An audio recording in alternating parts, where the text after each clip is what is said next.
Manchester United play Fulham tomorrow, and it's looking like even more of a must-win game.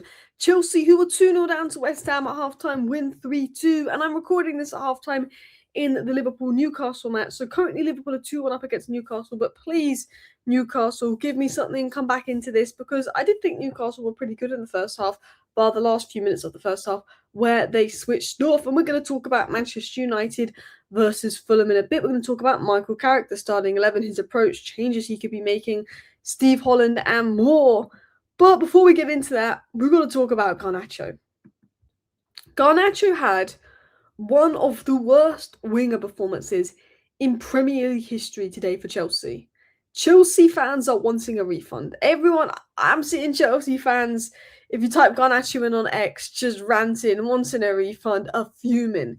He doesn't track Wan-Bissaka, is pretty much at fault for one, you could argue two of the goals Chelsea concede. He's not tracking or doing anything out of possession. He gave the ball away nearly every pass, and on the ball, he can't beat Wan-Bissaka 1v1. He does nothing on the ball. He does nothing off the ball, and Chelsea fans are fuming. They are demanding a refund, and look, I'm enjoying that.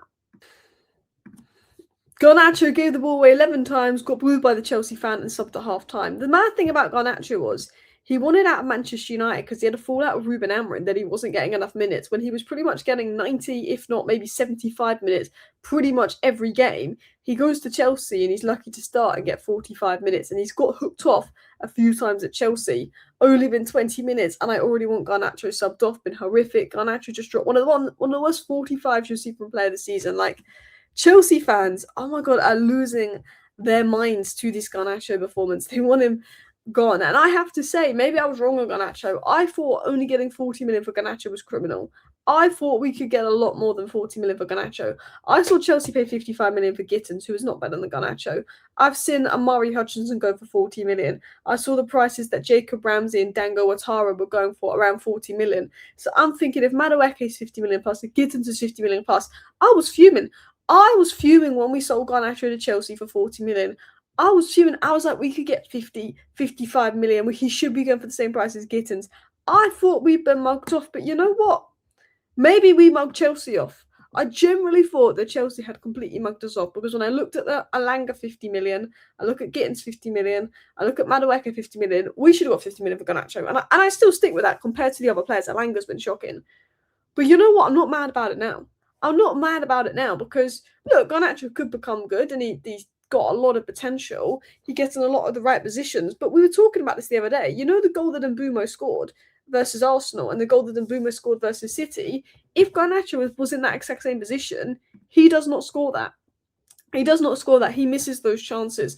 Like, to go from Garnacho and Højlund to Cunha and Mbeumo, amazing stuff. And I went from being fuming that, I thought we sold Garnacho on the cheap, 40 million, thinking we could have done better, to like, you know what, Chelsea, do you want 10 million back? There you go. We're happy with the 30 million. But for real, like, honestly, Chelsea will be wanting a refund now. Chelsea will be wanting a refund now, and you know what? He's your problem. And look, I think he can become good. I'm not going to write off Garnacho. He's very young, and he had a really good game the other week versus Arsenal. Garnacho is the explanation of inconsistent. Sometimes I watch Garnacho. He's raw. He's dangerous. I think, yes, he's going to do something. Well, I would say yes when he was at Man United, but no.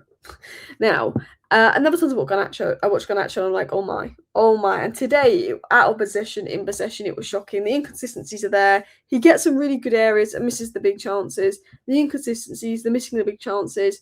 And you know what? He could be a really good player in 3-4 years' time. But Man United needed ready-made. Man United needed proven now and Cunha and Mbeumo. And you know what? The best thing Ruben Amorim did for this club was get rid of some of the players that he needed to get rid of, like Garnacho. That's the best thing Ruben Amorim did for this club. And dealing with maybe the injuries of Mount and Shaw better. But I think getting rid of Garnacho will be up there. But let's talk about other news stories coming out. And then we're going to talk about the Fulham game. So a bit of a blow here. As the Norwich manager speaks on Harry Amos. Harry, in the dying seconds of training, got an injury. I didn't want to speak too much about it straight after training because there was no assessment yet about it, but it looks to be serious and he'll be out for a long time. He's on loan at Man United, so we'll speak to them first. This is such a blow because Harry Amos obviously had a fantastic loan at Sheffield Wednesday, and we'd sent him to a better club in Norwich City, in the hope of, okay, this will be good for him. He can play in a better environment, and it looks like this injury that he's picked up could see him out for months and cut what was a really good loan season Henry Amas was having short, which is such a shame. And I'm hoping it's not too serious. I'm hoping it's maybe a couple of weeks thing. But if it is more serious, he will come back to Manchester United, which is a shame because he is doing very, very well. So yeah, very bad timing in regards to injuries. A lot of our loan players just have been picking up injuries. Toby Collier spent most of his loan on injured at West Brom. West Brom are doing appalling right now, so I'm kind of glad we got him out of West Brom. He's now at Hull. But I want to talk about Michael Carrick. But before I talk about Michael Carrick, I want to talk about his assistant, Steve Holland. I think one thing Manchester United got absolutely spot on was bringing in Steve Holland, an experienced assistant coach for Carrick. Carrick is not the most experienced manager, so bringing in a really experienced assistant is Steve Holland that won it all at Chelsea, that was with Southgate, and had some success with England, even though he didn't win the trophies. I think it was a really good bit of business from Manchester United, and I think his impact will go under the radar. But I was reading this by Simon Stone. As Sel said on Steve Holland, football is his life. Steve Holland spent the journey to Manchester going through footage of the victory against Arsenal with Carrick and the rest of his backroom staff team to come up with a plan for Sunday's game against Fulham. I also think we need to make sure we don't underestimate Fulham because they have looked quite good lately. On Monday, while the players were given the day off, Holland and company were at Carrington honing the sessions they hope will lead to a third straight Premier League win. One thing we can't do is underestimate Fulham because they're actually second in the form table over the last 5 games after us. They've been pretty good lately and they've given many teams a difficult game. And Michael Carrick said on Fulham it's going to be a tough challenge. We cannot take anything for granted because we're at home.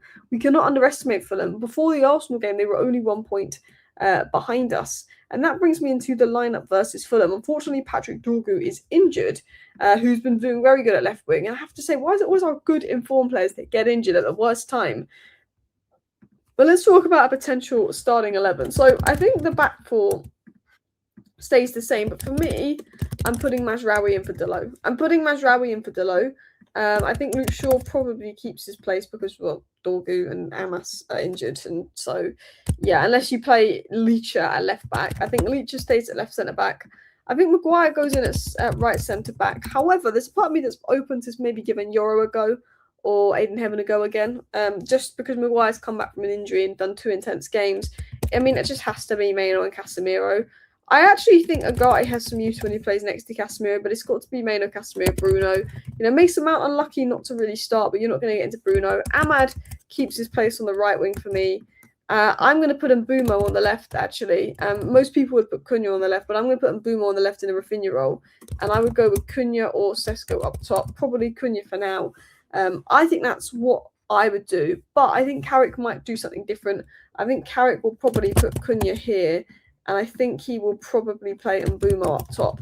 It'd be nice to see Sesko get a start, but the problem is Cunha and Mbeumo have been doing so well that it is just really hard for Sesko to get a start. And look, don't get me wrong, I think Sesko's a quality player, but Cunha and Mbeumo Ahmed, I think, is our best front three. Sesko's a very good player. You've got like Mount that can come on as backup for Bruno, and I think it's a good problem to have when we're like, well, we've got Mount and Sesko on the bench.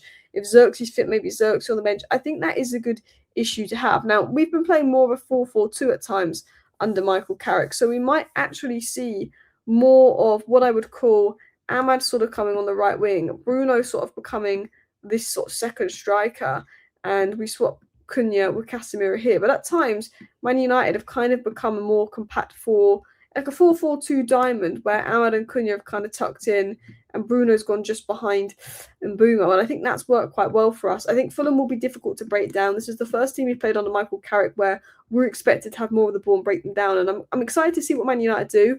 I'm worried, I'm nervous if this is going to expose some problems. But I think if we can win against Fulham and we don't get any injuries, I think we can get that top 5.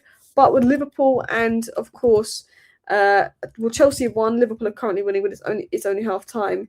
We really need to get the 3 points, and we really need to make sure we can get that 4th position back in our hands. Because, you know, if Chelsea start to go on a run, they've won 3 in a row. If Liverpool start to go on a run, getting that Champions League football is going to be difficult. And Fulham are actually in 7th. They are currently 4 points behind us. So if they win, they only go 1 point behind us. Fulham have been one of the better teams in the league this season. So for me, we do really need to win this game. I hope we win this game, and I think it's a big test for the rest of the season. Thank you for watching. Bye.